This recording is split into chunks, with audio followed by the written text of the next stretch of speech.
Charsky, and I'm glad to introduce my book, Reconsider Revelation, Chronological Order.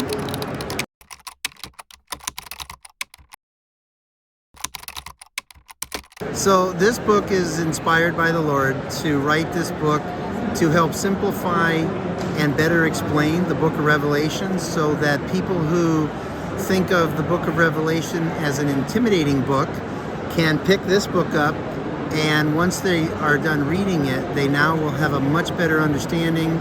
They get to understand not only the topics, but in how those topics relate to one another in a chronological order.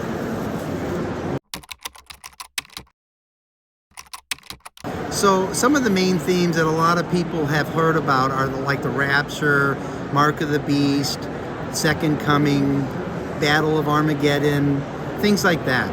And so this book takes all those types of topics into account. It makes them simplified so that the reader can better understand them. But also, I want the reader to take away from this a sense of urgency to make a decision whether or not you believe this or not.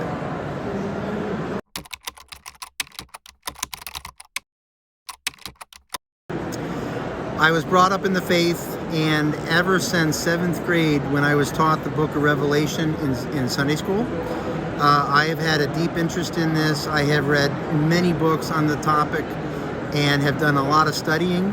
And then with my own studying and teaching, I wanted to be able to, with an engineering background, help people to not only learn about the topics, but about the chronological order across the timeline. And that's really what this book does, is it takes those topics and it puts them into an order so that people can paint their own mental picture.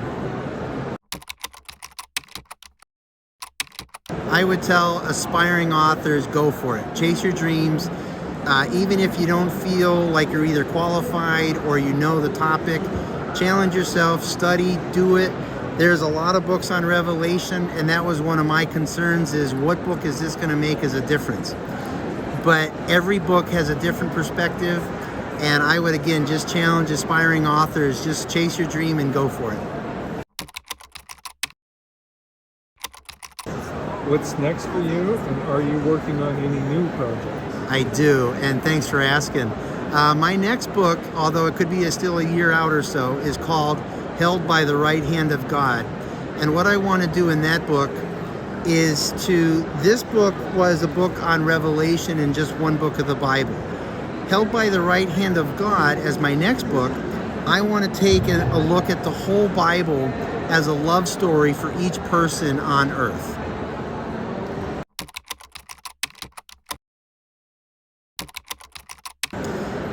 I'm thankful and humbled to be here in Philadelphia at the American Library Association event. It's a great experience, and I wouldn't be here if I didn't take the risk to write this book in obedience after the inspiration came. So again, just chase your dreams, and big things like this can come out of it. Thank you very much, Bruce. All right, thank you.